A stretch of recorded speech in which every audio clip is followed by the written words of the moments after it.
Good morning, good afternoon, good evening, ladies and gentlemen. Sean Harvey here, Edmonton, Alberta, Canada, in the second coldest province in the world. But guess what? There's no snow on the ground today. I'm here today with Julia, my co-host for Success with Dynamic Duo.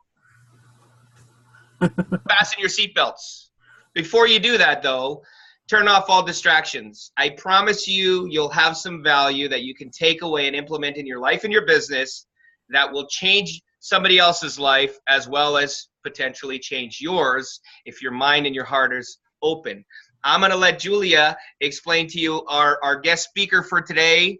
I've just met her today, so thank you, Pamela, for joining us and helping provide some value to the world. Take it away, Julia. Thanks, Sean, and welcome, Pam. Pam and I have known each other a few months. We met on another coaching program, and I found Pam's story really inspiring. But she's made some changes lately that are just, I'm like, wow, that's amazing. But Pam is a homeschool mom, so when she decided that she was going to stay home with her son rather than go back into real estate sales. She's been in sales most of her life, and it's time for that change. And Pam was explaining to me that she wants part 2 of her life to be different than part 1 was, right? So Pam is a baby boomer as well, just like me, and she wanted more control in her life rather than return to real estate. She has a lot to share with us today. So Pam, if we could please ask you to share your story, any aha moments along the way, and anything that motivates and inspires you. Of course, we're going to ask questions as we go. Okay. But she goes, I don't have to talk the whole time. But, it's just a pleasure to have you on here with us today. And I'm just going to let you share your golden nuggets because I know you got lots of them. Well, thank you, Julia. It's a pleasure to be on your show, and you are adding a lot of value out there, and I just so appreciate you and Sean for having me on. Yes, I've been homeschooling my son, who's now 16, his entire school life, and before that, I was a top realtor in the country, made a bunch of money, but I decided I was going to stay home and have a child, do the family thing, and I had no idea that 3 years ago, my husband was going to get laid off from his corporate executive job. And when that happened, I was actually celebrating because I was tired of him having to travel on a whim, working for somebody else. And I knew I was going to have to go back to work later on. I mean, that was fine because we live a pretty extravagant lifestyle with a horse farm, but I wasn't planning on it that soon. So I knew I needed to go. I wanted to help him. I didn't want him to be stressed out about having to bring in the full income for the 6 horses that I have. But, and I wanted him to take a different part of the journey, like you said, like part 2, and for myself too. So I said, hey, honey, you know what? We should become entrepreneurs. We can do this. We've been in sales all of our life. Why work for somebody else? Let's do it. And our stepping stone into that, Julia, was actually network marketing. It was an awesome stepping stone. We hit, because of our belief in the product, we were some of the top distributors in the company. But that's kind of where it all got started for me. And then fast forward to 3.5 years later now, it looks a whole lot different. So very excited about this. My son is also learning how to become an entrepreneur along the way. So it just rolls right along with homeschooling. And yes, I would love to be inspiring and encouraging to others to do the same. That's awesome. So you were mentioning when you sent me some information that you want to help young people not follow the path of a typical career where they're having a job. And you've just discovered a new passion deep down inside, and that just totally excites me because we've seen the changes in our economy and jobs are going away. Everything's being systematized in different ways and automated and things like that. I mean, we want to have automation in our business for the residual income. Yes. But the jobs are disappearing, and I'm sure you've seen it too, because I know you're in the States, and in Canada we've seen wages stay the same or drop, and everything else is going up. So, I mean, having a program like you want to do with entrepreneurs, with young people, is just amazing because that's really the way of the future. And I mean, they were saying, actually, Robert Kiyosaki said 5 years ago, that's the way it was going to go. if you follow Robert Kiyosaki at all. And he said that 5 years ago, and he actually just came out with a release. I'm trying to think of what exactly he said, but it's something to do with his books are outdated. Like, uh-oh. So Pam, can you just tell us a little bit more about what some of the things you do every day to stay motivated and inspired?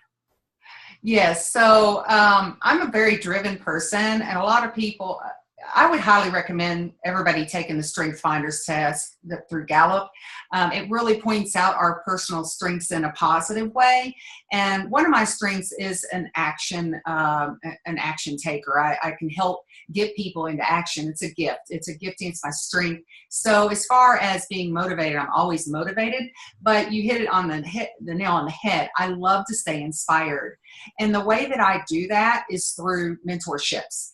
Finding people who are doing what I'm doing, but at a much higher level, and people who have maybe books out there. I do reading every day, and I don't just read from front to back. I skim these books, and I take what I can get from them for myself.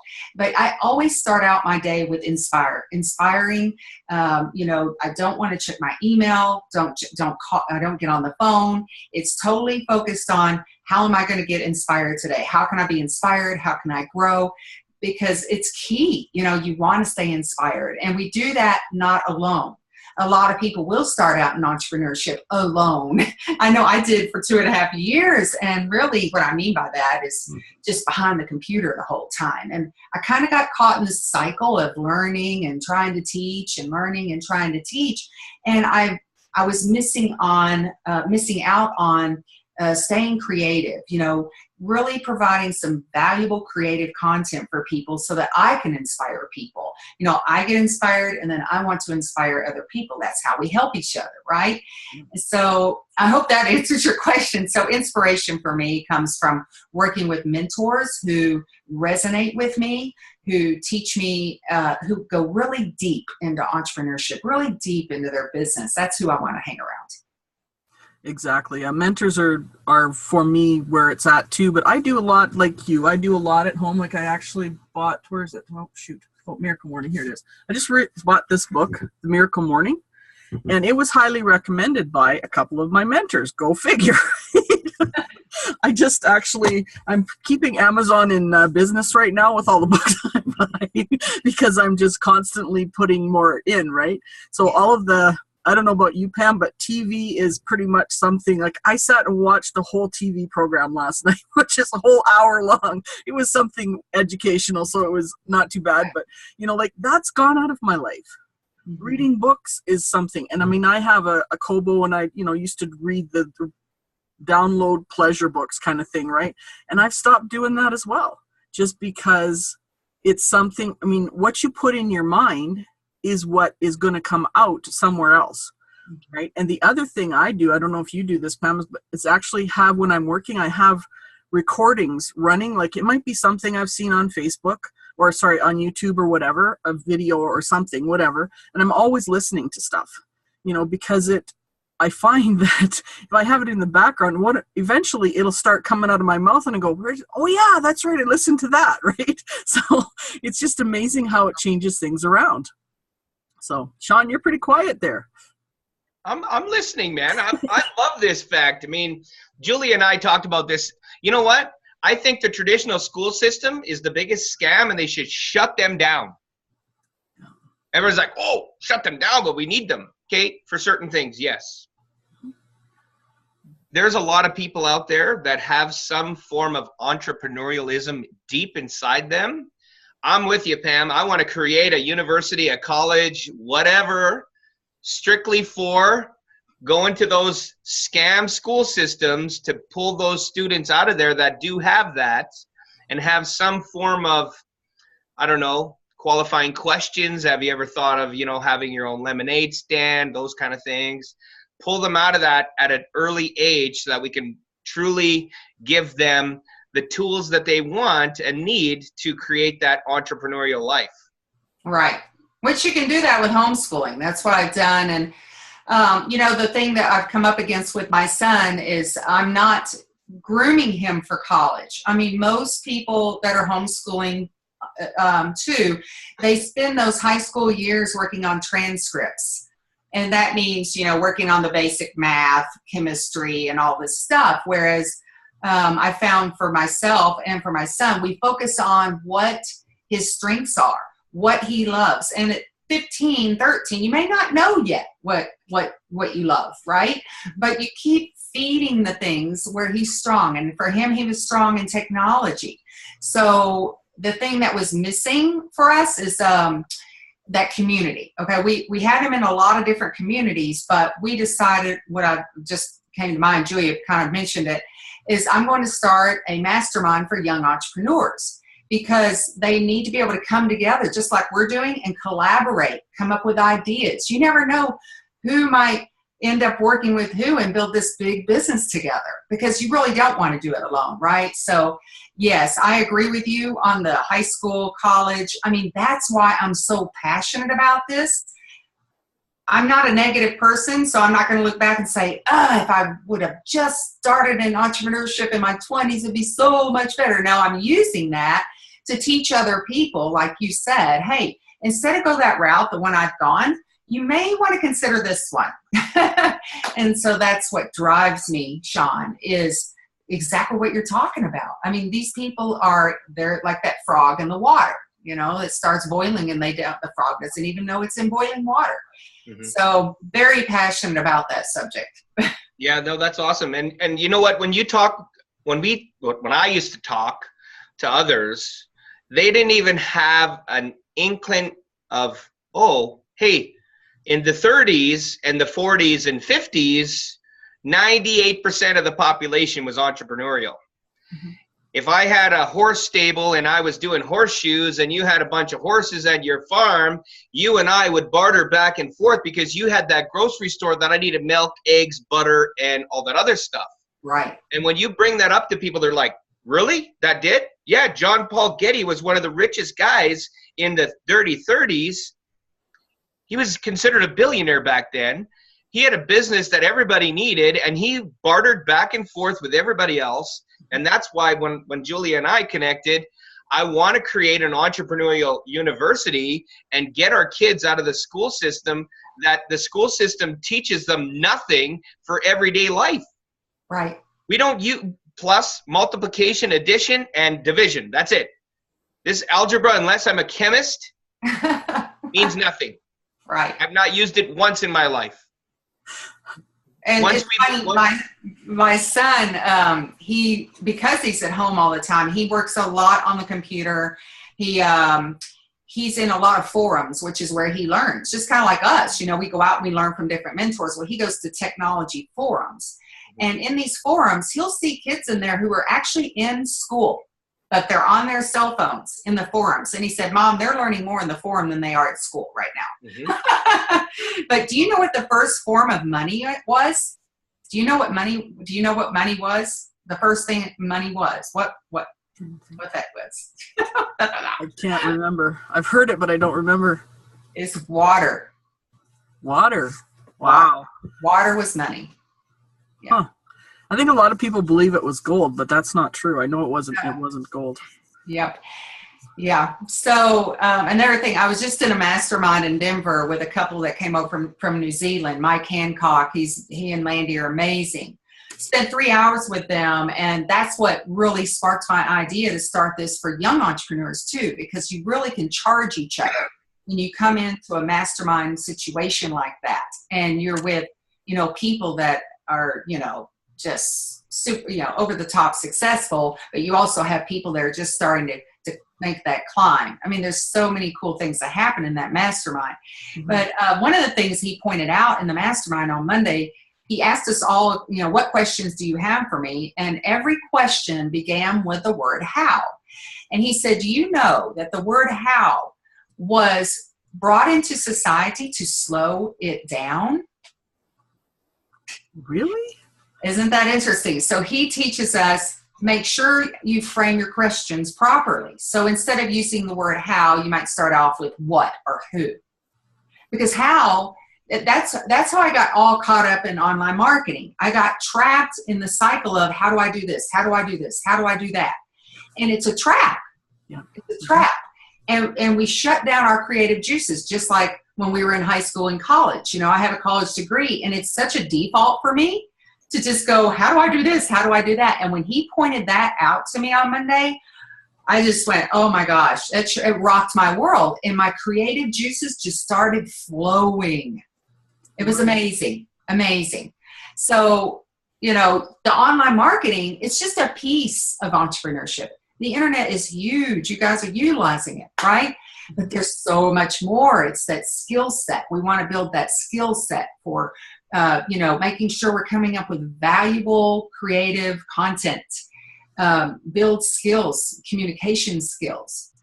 This is what we really need to be not just working on setting up a ClickFunnels or an autoresponder. It's that creative value that we really need to be working on.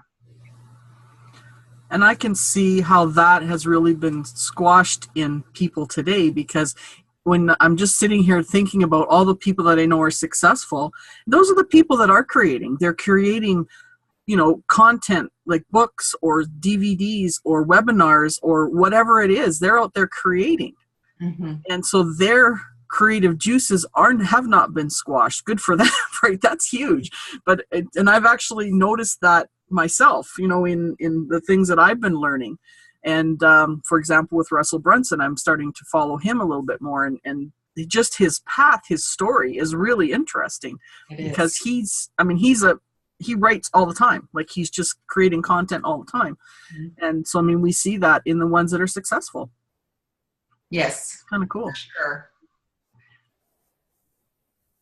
Don't all talk at once now. So I think for our viewers, there's probably a lot of people out there that are questioning whether or not entrepreneurialism is their forte.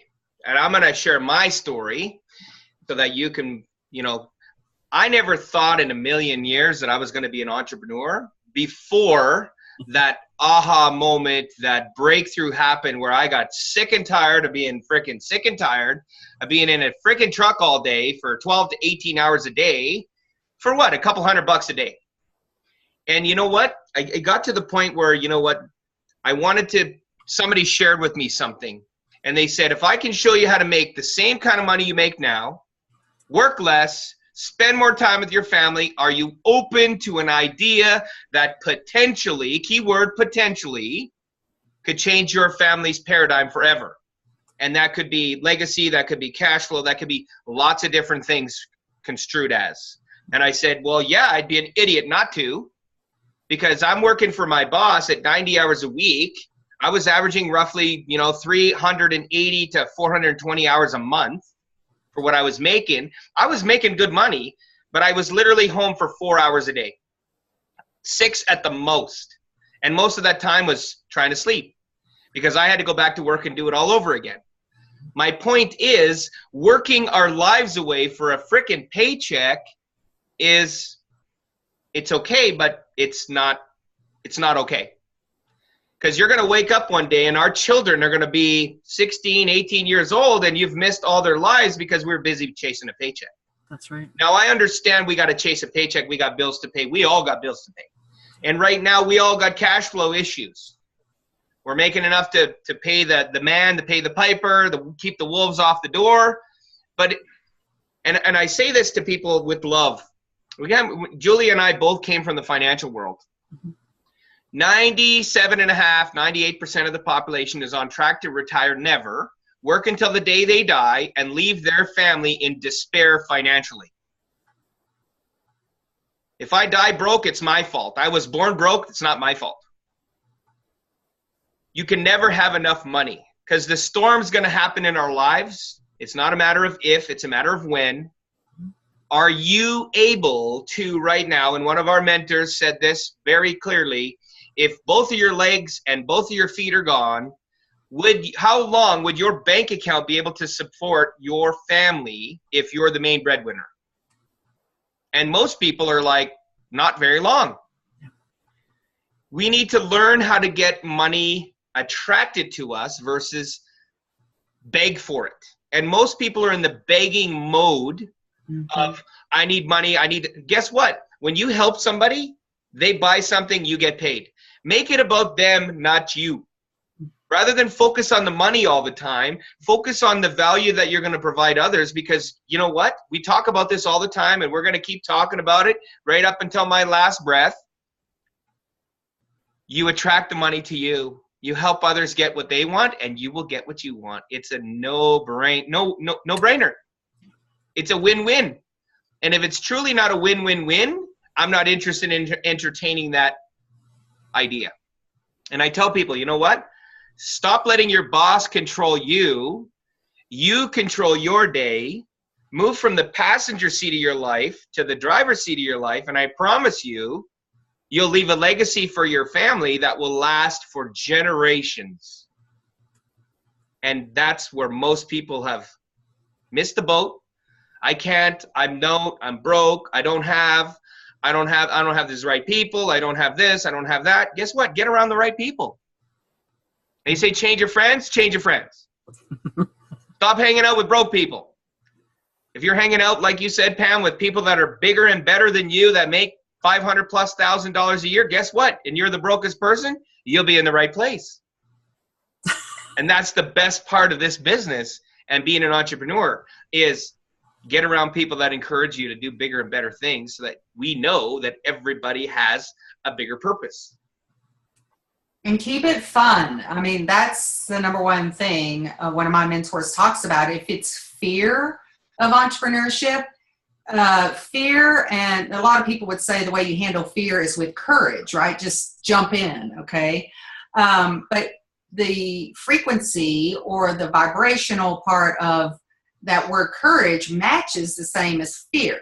So how do we deal with fear? It's actually with fun.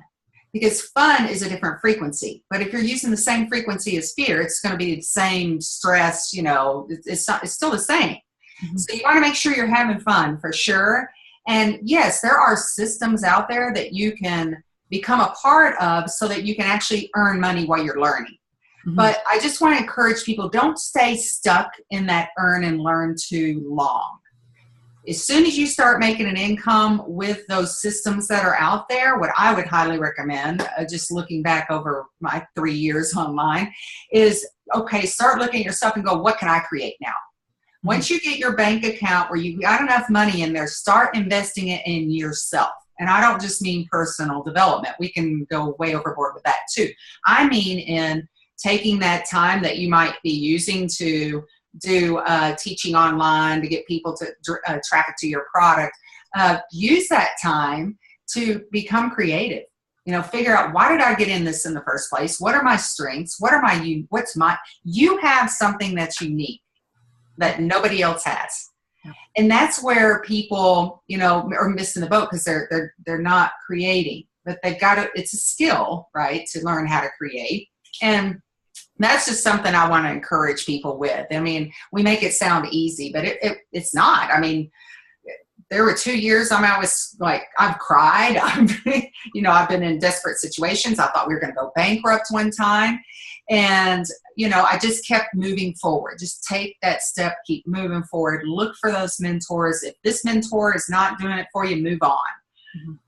And trust yourself. You have to trust that. Trust that if you feel like, if you're not 100% on board with where you're headed, listen to that. It may be time to make a change. So entrepreneurship's wonderful. Yeah, we meet awesome people. We can have several, you know, we can have 1 or 2 businesses going at once. It's really fulfilling. It's like you said, Sean, it's the most fulfilling way to live life.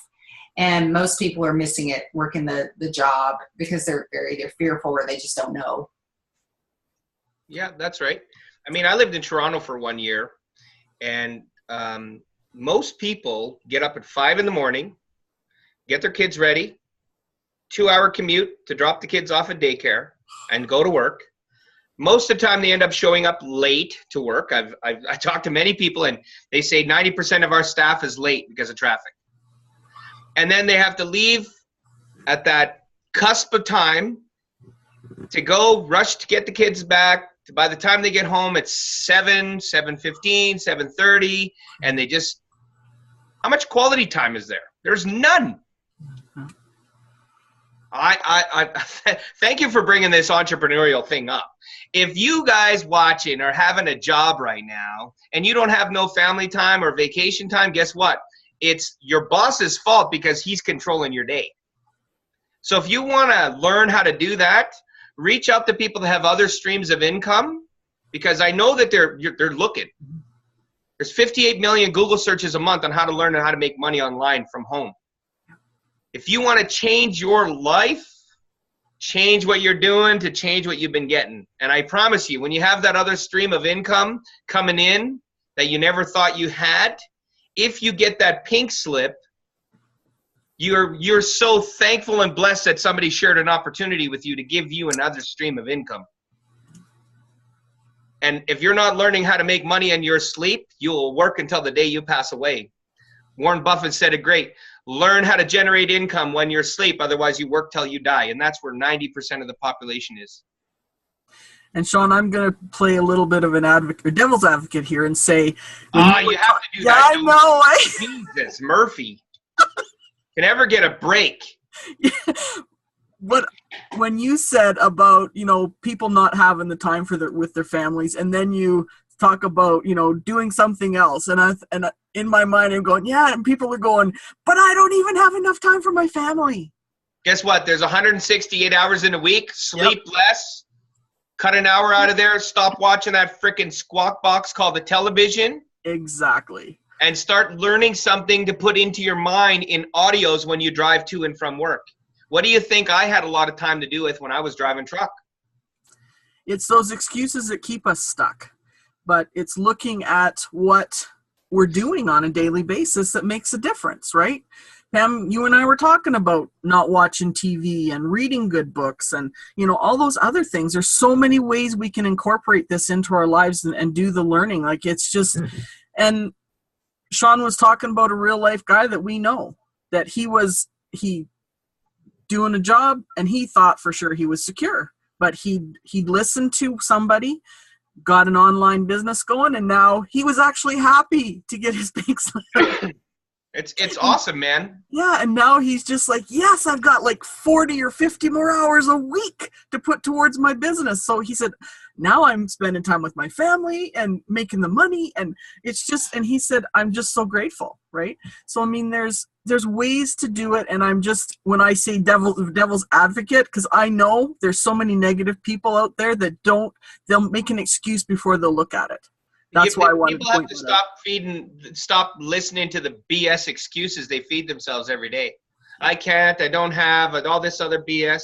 Stop doing that. 168 hours in a week. How much freaking sleep do you need? I tell people this. You got enough goddamn time to sleep when you're dead. Sleep less, make more, spend time with your family. I mean, we got a good buddy named Al Medina. He's a great guy. His kid, his daughter and son, they've changed their perception of what dad's all about, because dad's taking them to school, picking them up, and then the teachers and everybody like, how does this guy get to do that? I mean, I had the same scenario with my son a few years back. The teacher actually pulled me off to the side. She's like, I've been a teacher for 25 years. Do you actually work? And I'm like, well, of course I work. I can control my time now. That's the best thing. And she was shocked. She goes, what do you do? I said, I'm an entrepreneur. I work when I want to work. I play when I want to play, and I sleep when I need to sleep. And she's like, wow. And there was two other moms there, and they were like shocked. I'm like, hey, I'm with the most important person that I need to be with right now, and that's my son. Yeah. What would that do for you guys watching if you can take your son or even your wife to work, pick her up for lunch, take her back to work if she wants to work, and control your time and do what you need to do? See, I don't take vacations. I don't have a stressful job. I take business trips. And I take personal time in that business trip. And guess what, guys? It's 100% tax deductible. I'm not taking a vacation from a stressful life, and that's where most people are at. Change everything in your life when you become an entrepreneur. Have the open mind and the open heart to that. Lock arms with one person, whoever that one person may be, and walk through the trenches together. I promise you this. It's not going to be easy. But you know what's going to be amazing? It's so going to be worth it. And you're going to be smiling and crying at the same freaking time when you've reached outside of the water and on top of the mountain, go, man, it wasn't that bad. Give your life to something. Because I know this, most people give their lives to their jobs. And here's the sad part. Your boss, your job, don't give a shit about your family. You're a number to them. If somebody gets sick with cancer, dies in a car accident, they don't care. They give you 3 days. Get yourself into a position where you can control your time and you can control your attitude. Get a checkup from the neck up. I promise you it'll change your life. Because when that storm comes, you want to be with the loved one. Not be stuck in a truck on your way to Calgary like I was. Or on my way to Grand Prairie when my grandmother passed away. Guess what? I knew it was coming. And the boss gave me 3 days off. I was so glad that I had that extra part-time income when I had my full-time job, that I was able to take that time off that I needed to spend time with the most important person in my life, and that was my grandmother at the time. She's since gone. And I know that I have a bigger purpose inside of me to help you watching this, fire your bosses so that you can be where you need to be. Because we're all here on borrowed time. And don't take that for granted. Spend time with your loved ones. And there's a lot of opportunity out there. When you open yourself up to it, there's going to be too many. You'll have to say no. You got to learn when to say no. Because there's so many of them out there. And learn how to outsource. You brought that back just really, really well, because I was going to actually ask you, can you again mention the name of that test that you did for your strengths? Yeah, it's called Strength Binders 2.0. I think you can just go to Google. And it's done by Gallup, Gallup. It's excellent. Okay, perfect. Because you know what? When you talk about the number of opportunities out there, if we understand our strengths, it probably would be that much easier to kind of weed that out and say, yes, this is the one for me, right? I mean, I know for me, my entrepreneurial path hasn't been like this. It's been and most I think that's all of us. Yeah, exactly. But most people before they're entrepreneurs think it's like this, right? And it is definitely not. It's probably worse than the freaking stock market. Like I said to my best friend and my wife, you know what? If the road to entrepreneurialism and financial freedom was straight and narrow, every single person would be financially free and successful. But unfortunate for us, there's lots of room at the top of the mountain because most people aren't willing to endure some of those pains, challenges, heartaches, tears, sweat equity, all of that other stuff that we have to go through to get to where we want to go. And I want to be known, and Julie and I spoke about this many times, I want to be known for impacting millions of people's lives, not just a couple hundred people's lives. And that's where I know my legacy will live on forever. So when my kids have kids, I'll still be remembered by making that big difference and positive footprint in people's lives. Cool. That's what drives me. Awesome.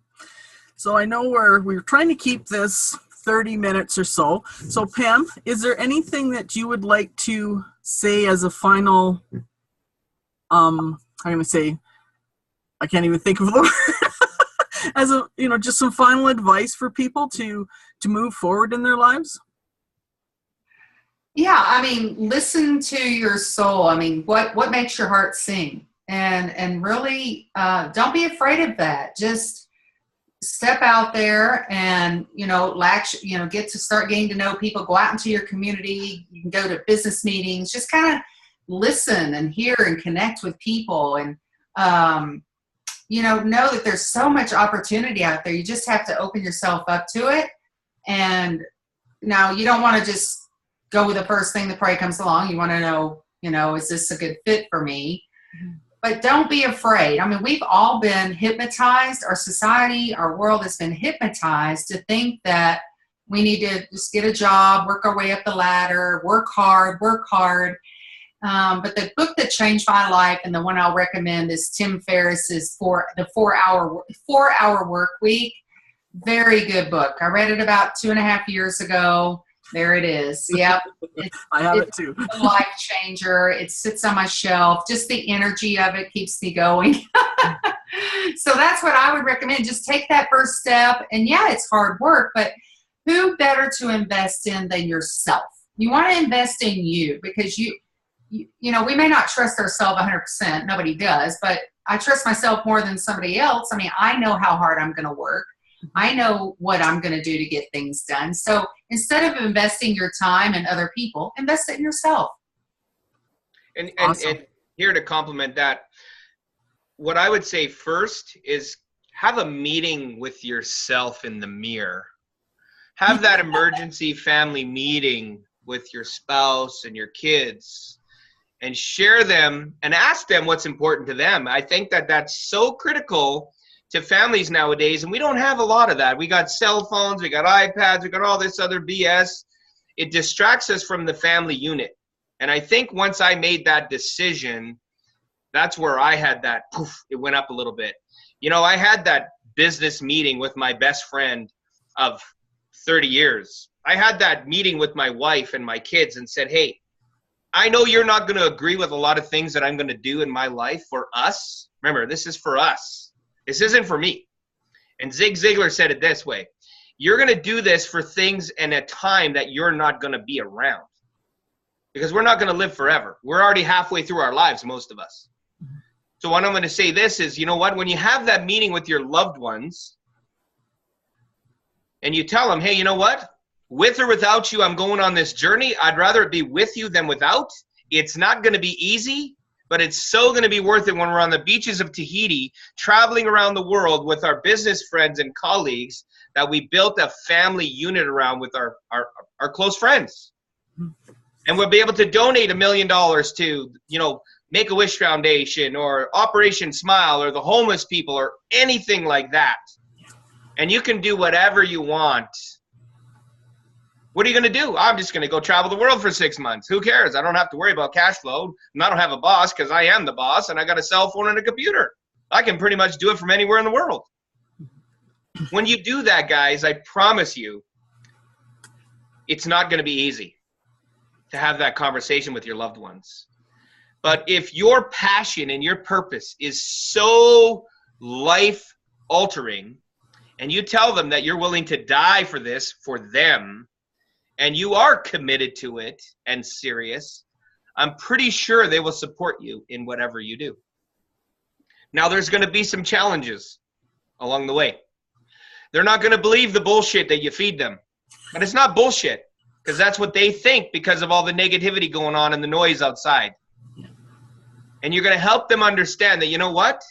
If I'm willing to die for my boss and, you know, break up anniversaries and birthday parties and events that you take your children to and break somebody else's heart by not showing up, the least we can do on the entrepreneurial side is show them that we're worthy of what we say we're going to do.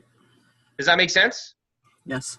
So I just want to say this, guys. Just do what you got to do for your family. Play full out in your goals and dreams. Make them a reality. Think about them first. What you think about, you bring about. And you have to, what like Napoleon Hill says, what the mind can conceive, it can believe it can achieve, right? Your life will never be the same. That's right. And when you take those things and a leap of faith, and you have that connection with yourself internally for your passion, you should be jacked up about being fired up about your future. Most people think I'm on drugs. Guess what? I've taken 29 drug tests, passed every single one of them. I don't put anything in my urine. I'm fired up. I am obsessed with success because I'm not average. I'm an extrovert for a reason, and God put me in the planet in certain people's lives to bring the better part of me out. So I want to leave you guys with this. Change your mind, change your thoughts, change your words, change your life. Thank you so much for sharing entrepreneurialism with us, Pam. Yes. We appreciate you. We love you. We'll meet someday in person. I'll give you a big hug and a kiss on the cheek. And thank you so much, guys. We'll see you on the next edition of Success with Dynamic Duo. Have a great day. Stay blessed. Be grateful. Bye for now. Thank you. Thank you. Bye-bye.